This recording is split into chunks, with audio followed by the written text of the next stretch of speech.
Hello and welcome back to the channel. I'm Bean and we're going to go through the too many books that I have checked out from the library because one, I have no self-control, and two, I work at a library. I love libraries. I've always been a big connoisseur of the library system, and that was before I started working at one and before I started school to get my master's of library science, which is what I am doing right now. But I wanted to go through some of the books that I have recently got from the library, because if any of you are frequent library visitors, you know that if you put books on reserve to come from another library, they all come in at once. Because this is how it works. They don't come in one at a time so you can read them slowly. No, they come in like 6 or 7 at a time. Or in my case, like 10 at a time. I have over 10 books from the library, which lets me check out books for up to 3 weeks, after which I can renew up to twice if there are no other holds on this item. And so far, so bad. But I would like to share with you the books that I have from the library, because I also forget when I order things from the library. I basically will put things on hold, and then a week or two later they'll show up and I'm like, oh right, I forgot I got that one. I don't remember what it's about. Yes. So all of these books that I have are either recommendations, continuations of series, if they're for a video I wanted to do or something like that. They're all here. And so let's just go through them because we can. All right? Cool, good talk. So the first book that I'm going to talk about is Arrowwood by Mick Finlay. This is the first book in a series. I don't remember the name of the series. But this is the first book in a series by him. And this is a bit of a spin-off of Sherlock Holmes, where Sherlock Holmes caters towards the wealthy clientele in this world. And this main character, Arrowwood, caters towards the poor. And so it's basically a series that takes place in the time and the place of Sherlock Holmes, but from a different point of view, not the gentry. So I thought this was a really cool concept, and so I decided to order it. It's much thicker. I'm not the biggest fan of mass market paperbacks just because of how small the writing is, but this one isn't too bad. I'm honestly very intrigued by this. I heard this on a podcast at one point and was like, hey, I think this sounds cool. I'll give it a shot. The next book that I actually got because author, and that is The Haunting of Maddie Clare by Simone St. James. I really want to read Simone St. James's backlist. I want to get through them and see where they started and all of that. This is a story that takes place in 1920s England. A young woman of limited means and even less experience confronts the ghost of a mysterious serving maid. And that's what I know about it. Her mysteries are always so intriguing and so different, and I absolutely love them. So I want to read more by Simone St. James. The next book I have is another one that was recommended to me, and that is Close to Home by Cara Hunter. This is a thriller that follows a detective inspector inspecting the disappearance of a 8-year-old. Basically, it seems like this little girl has disappeared into thin air. The mom is more worried about appearances, and dad really doesn't seem to care. He's very cold, very defensive under any sort of questioning, and it's all about trying to find this little girl. So trigger warnings, child kidnapping, I assume, or possibly murder, but yeah, so I'm intrigued by this. I'm very intrigued by this story. I did want to read some inspector stories, honestly, before NaNoWriMo, but I don't think I'm going to get them in first, but they are on my list of types of books that I do want to read more of. The next one I have is an author I have read before, and that's Heather Graham. This is Whispers at Dusk. This is the first book in a trilogy, the Blackbird trilogy. This follows 2 recruits to the FBI who are sent to investigate a cult of sorts, where basically the victims are being drained of blood, and so they're making it look like vampires. They're trying to infiltrate this cult, but it may end up costing them a lot more than they think, and that kind of thing. I have read Heather Graham before. I really like the way her stories progress. I'm very curious for something that's just a trilogy. She has several other series. One of them that I did start, The Crew of Hunters, is a very long series. I think it's complete, but I'm not positive on that. Don't quote me. It's a very long series. I want to say it's over 20 books, but I don't remember off the top of my head. She's got over 30 books out, and this is one of her new ones, so I do want to try it and read it. I did find the audiobook as well, so... But yeah, this is one that I want to get to soon. Next one I got on a slightly different note is Combat Codes by Alexander Darwin. This is the first book, I want to say, in a series, and I don't know what the series is called. I think it's just called the Combat Codes. But this is, yeah, it's the Combat Codes book 1.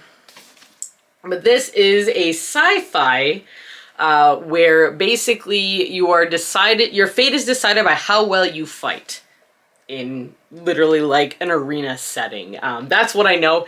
I got this recommendation off of BookTube, actually, who suggested this book and would not stop raving about it, so I ordered a copy, and it actually took me a while to get this one, so that's a good sign. It means that it's really popular right now. The one downside about the library is that sometimes they put stickers in the middle of covers, and then you can't do anything about it. Like this. Like, there's stickers, I can't see the cover, I'm kind of upset about it.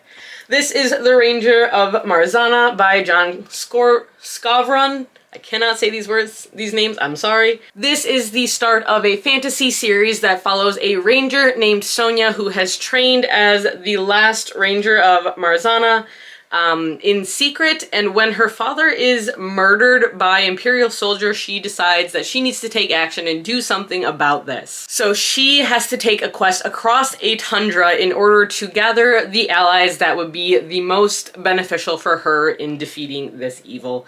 But I believe this first book is simply the journey across the tundra. So I haven't read a lot of fantasy stories that take place in snow, in tundras, so I'm very curious about this one. Again, I've also heard rave reviews about this. It is a chonker of a book, but I do want to get back into high fantasy and start to read some more of these adult high fantasy books because I have missed jumping into new worlds like this. The next book is something completely different, and that is mostly because I've actually been listening to a podcast called Writer Dojo, and one of the hosts on that is Larry Correia. I can never say his name and I feel really bad. And so I ended up picking up one of his books because it was one of the only ones that the library had. That is the downside, they don't have everything. And I picked up Hard Magic, the first book in the Grimoire Chronicles, because he raves about this on the podcast all the time. They both do. This follows a private eye who gets caught in a war of magics, and he has no magic, and he's just thrust into this world. And it sounds fantastic to me, so I'm super excited to read this one. It's not as long, but I'm really intrigued after listening to the podcast to actually understand his writing style and to read his writing. I'm curious how that translates between hearing a person talk about writing versus reading their writing. I really want to see how that translates. Next book is actually the continuation of a series that I have started and I am enjoying, and that's The Witch and the Beast, Volume 3 by Kosuke Satake. This is a manga, as you can tell, is a manga, and it follows our two main characters right here. We've got Godot and Ashaf.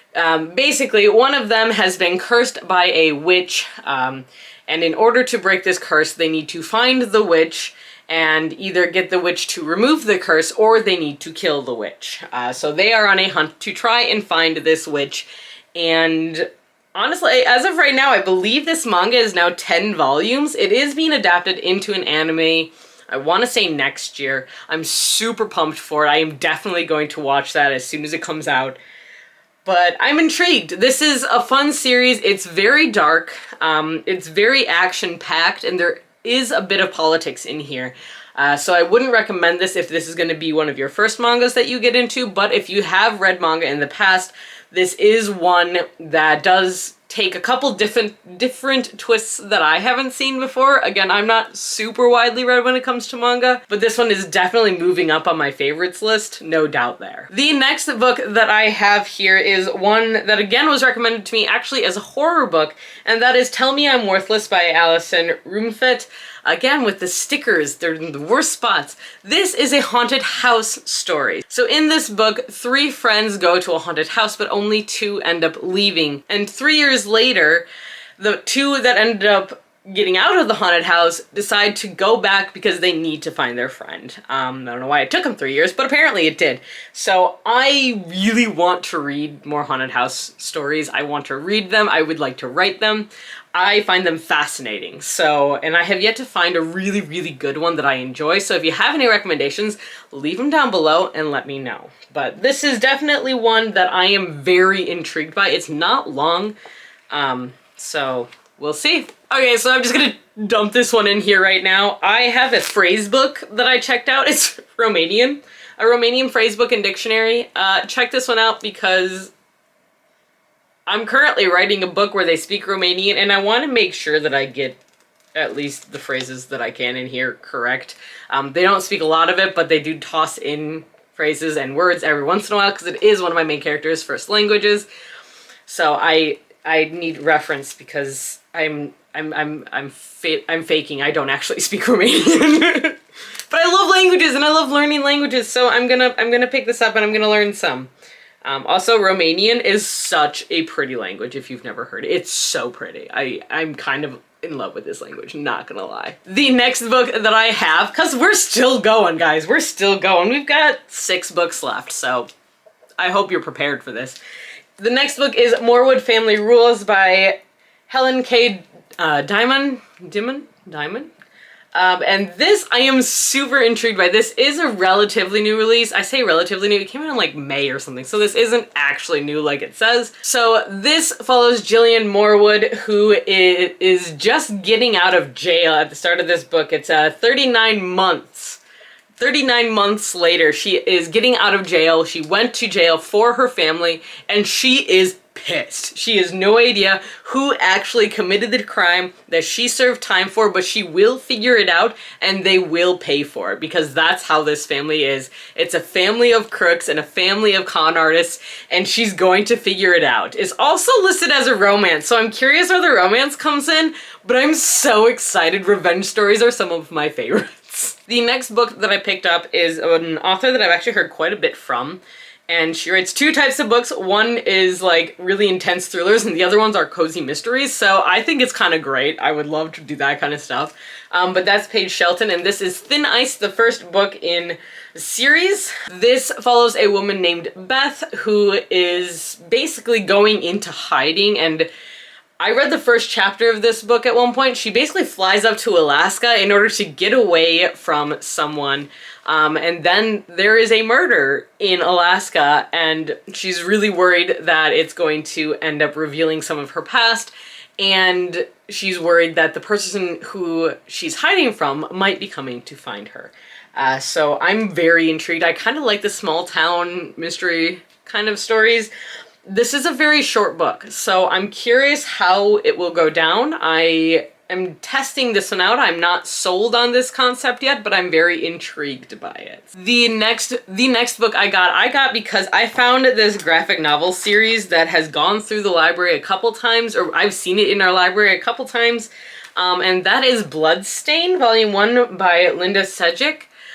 This is so intriguing. It kind of looks like Frankenstein. I don't know a lot about it. I purposefully go into graphic novels not knowing a lot, but I know that this main character, she's having a hard time right now financially and just emotionally, everything. So she goes and works for this professor who's really weird and kind of Dr. Frankenstein-esque. So I'm really curious to see how this goes. I believe there's 3 volumes in this series. Again, it is a comic. It is not long, or a graphic novel, whatever. But I'm intrigued by it. I really am. So I got this one. Next one I picked up is actually ghostwritten by Ronald Malfi. This is a collection of 4 short stories, or 4 novellas actually, and they're all about the deadliness of books. That's all I know about these. I do want to read more short stories. I want to get into them and get into the habit of reading them, because eventually I want to get in the habit of writing them in order to kind of move along my writing career. So yes, I'm intrigued. There's a couple books actually, I don't want to say this is a series, but there's a couple books like this by this author that are a series of novellas, so I'm really intrigued by it. 2 left. Next one I got is Wonderland by Jennifer Hiller. This is an amusement park murder thriller, and I'm not gonna lie, that's what I heard, and that's what sold me. That and this cover. Like, look at this cover, guys. I'm kind of a big fan of this. So basically, it looks like this follows a deputy police chief in Washington, where this amusement park is the main attraction of this small town. And her first day starts off with a bang when an unknown homeless man is found rotting inside of this attraction, and no one has any idea what happened, and that's strange enough. But then a teenage employee who had a picture on the top of the Ferris wheel go viral that same day goes missing, and so she's kind of thrust into these mysteries, into a brand new job, unsure of what's going on. So that's a lot, and I am very intrigued by amusement park mysteries, so let's see, maybe, if I get to it. I don't know. The last one I have is one that I'm currently reading, and that is The Couple's Trip by Ulf Gvensler. This is translated from Swedish, and it reads very interestingly. I am only about this far in, so I'm not too far in. I'm 102 pages. I am enjoying it so far. There's not a lot happening yet. Actually, I shouldn't say that. It's psychological thriller is what this one is classified as, and it basically follows a set of 3 friends who every year they go on a hiking trip up into the mountains and they come back down and they have a great time doing it. But this is told in dual timelines, so it's told in present day where one of the women has been found, but none of the rest of the party has, and then it's told in the past from the start of the trip to what happens. And basically it seems like what happened was two of the friends are actually a couple. They are married, and the third one, she's always kind of been just like there. She's great friends with both of them, but she wanted to bring her boyfriend with, and so he ends up coming with, and he ends up convincing them to change their plans to a different route. And it turns out he might not be exactly who he says he is, and he's very sketchy. He's very weird, very creepy, all the bad vibes.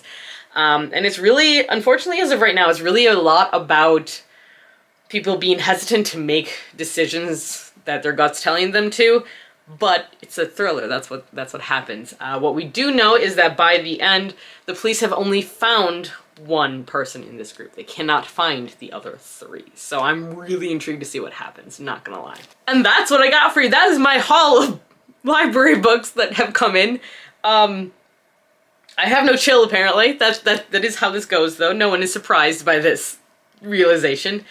I don't know how I'm going to get all of these in and read all of them, but I would like to try, so we'll see how it goes. But I hope you enjoyed this video. If you did, like, comment, subscribe, all that good stuff. You know what to do. And until next time, stay safe, stay healthy, and keep reading. Bye!